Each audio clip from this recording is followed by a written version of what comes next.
So Susannah here from The Good Property Company with my friend Arthur, Arthur Dallama from William Arthur Property, and your website is williamarthurproperty.com. And Arthur is a property investor with a multi-millionaire with a residential and a commercial portfolio, and also you make a lot of money flipping. So we're in one of his flips. This one's only going to make 50-60 grand. It might make more, and it went on the market yesterday. There are 10 people lined up to view it already, and Arthur's told the estate agent, don't get me anybody walking through that door who's got a chain, so they're all chain free. So he knows his stuff, and it's a beautiful flat. Now you may we're good friends, but you may have noticed that we are slightly different ages, which always makes Arthur laugh. So I'm in my 50s, early, don't be saying anything else, and Arthur, you are less than that. Yes, yeah, I'm 27. So I think kind of like what we wanted to cover was, I've never seen a recession. I have, you have, if you're watching maybe. Yeah, I can't say I've not seen a recession. I was like in my teens when the recession was happening, so I wasn't really taking it in. You were 13? Yeah, I mean, I was.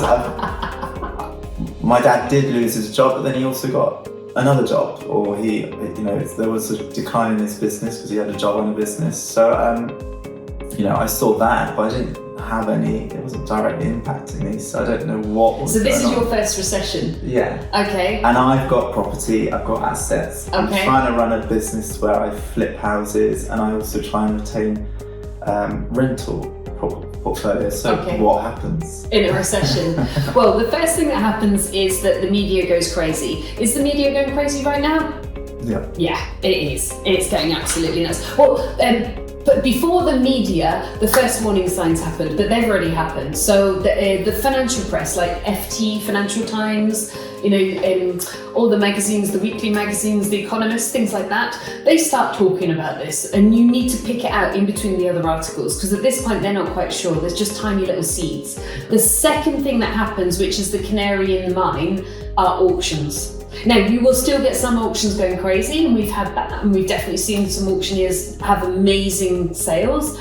But an auction that happened 2.5 months ago, I was analysing with my son, because my son's getting into property at the moment, and out of 37 units, about 50% of them were either unsold or withdrawn prior.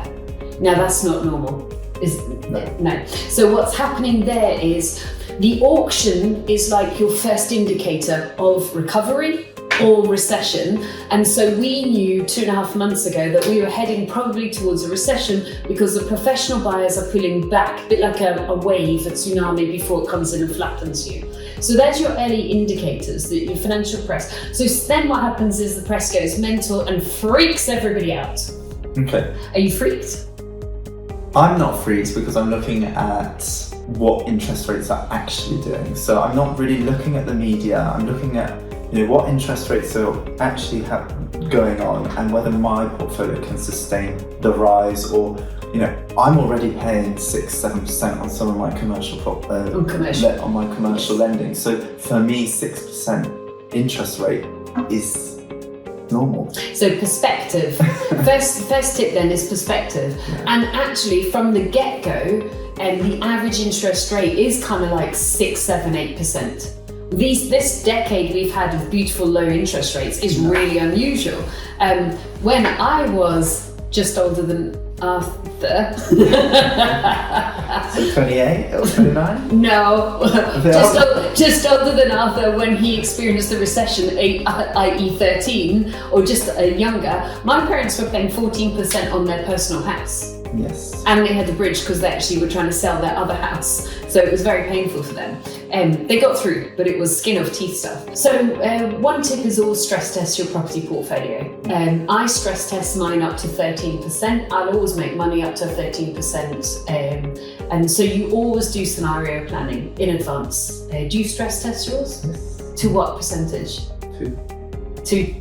I want to double. I want to make sure every month I can double my repayments. Okay, right, got you. So that would be 200%. To 200, okay, got you. And then the second thing that you would do is you would always take fixed. Yeah. The whole time I was growing and things were quite, cash flow wise, I always took 5-year fix. What do you do?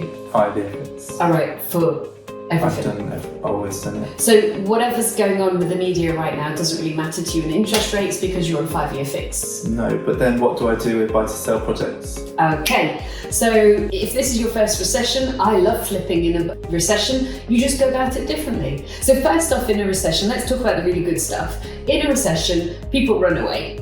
Great. Is it Warren Beatty? What does he say? Go forward when people are fearful. Basically, avoid the crowd. When people are running away, what happens? Prices go down a bit. In some areas, they stay flat, like Bristol. In other areas, like say Stoke-on-Trent, they go down. It's just part of the norm, okay? So when people are running away and you are looking to buy discounted projects, what's happening? You haven't got much competition anymore because they've all ran out the water, screaming and shouting. Fabulous, you're going to get discounted deals galore. So it's a brilliant time for buying. So I know I'm going to come back to flipping, but a brilliant time for buying. So if you can get your courage together and manage your cash flow, do your projections, you want to be filling your boots right now. And if you haven't got the cash, you want to be going out like crazy to work with private investors to buy assets in the recession.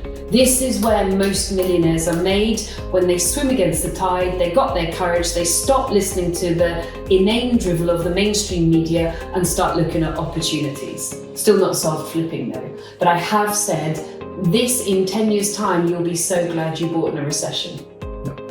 So what I'm probably hearing is buy smart, ride out the recession. Yes.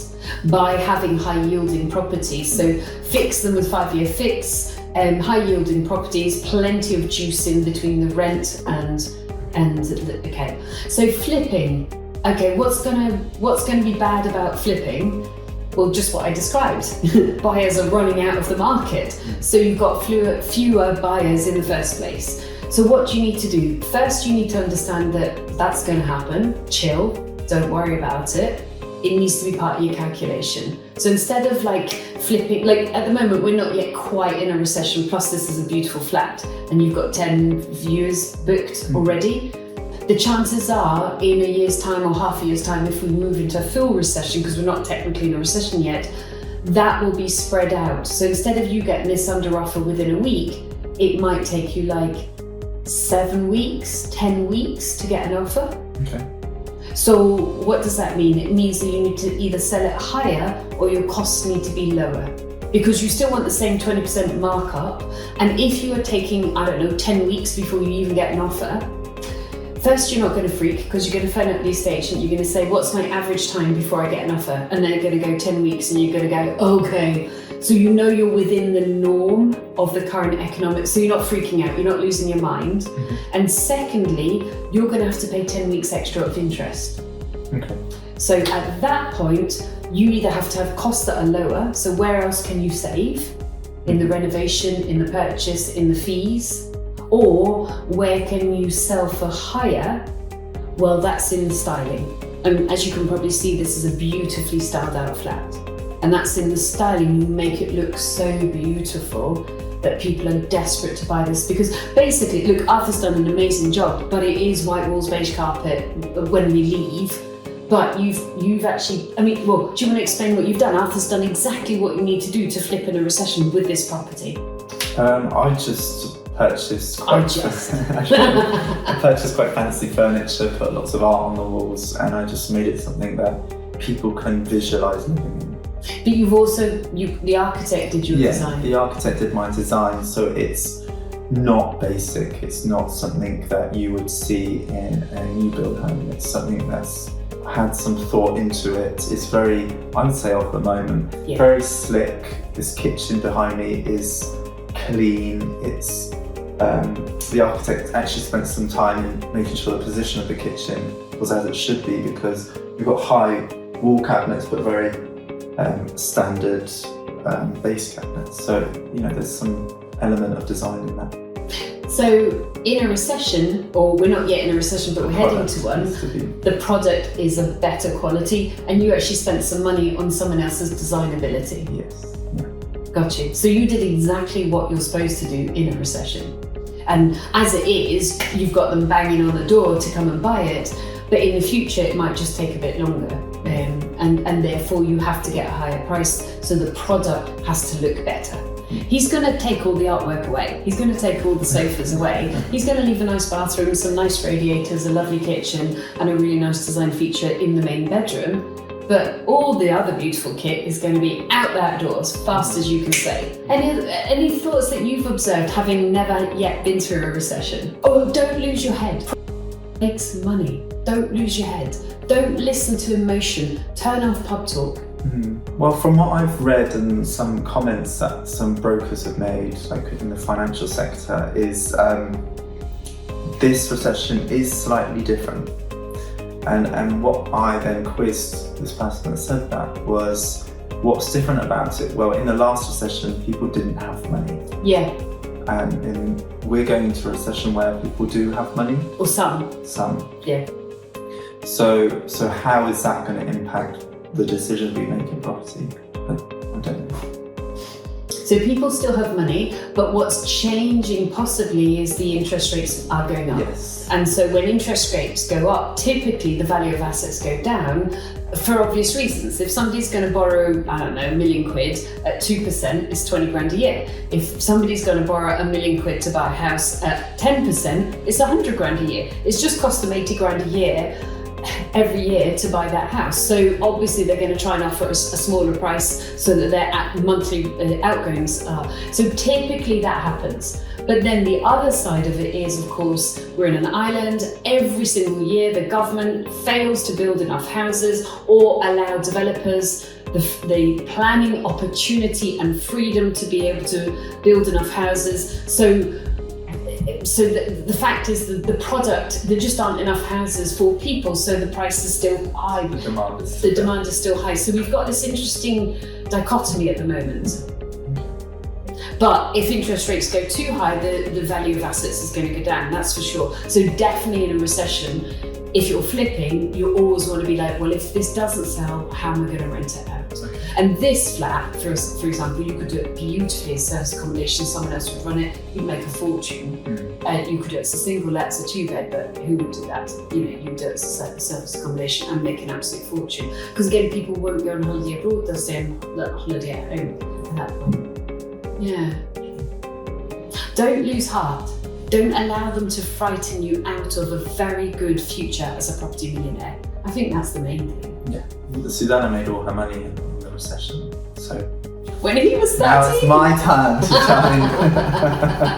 Yes, that's true. I was doing property when Arthur was 13. And now I'm off to holiday in America, off to holiday in Thailand, and Arthur's working hard as mince because he's going to retire, already a property millionaire, before he's 30. He's already ordered his Porsche. Yes. So basically you can do it too. And it's fun. It's like 99% of the time. Yeah. So good luck to you. Remember to like, subscribe, have a look at Arthur's website. It's called williamarthur.com, and definitely go over to my website where you'll get everything you need to download, to get started, to get educated, to get going, to stay motivated. And that is thegoodpropertycompany.co.uk. Good luck to you. You know the drill. Like and subscribe.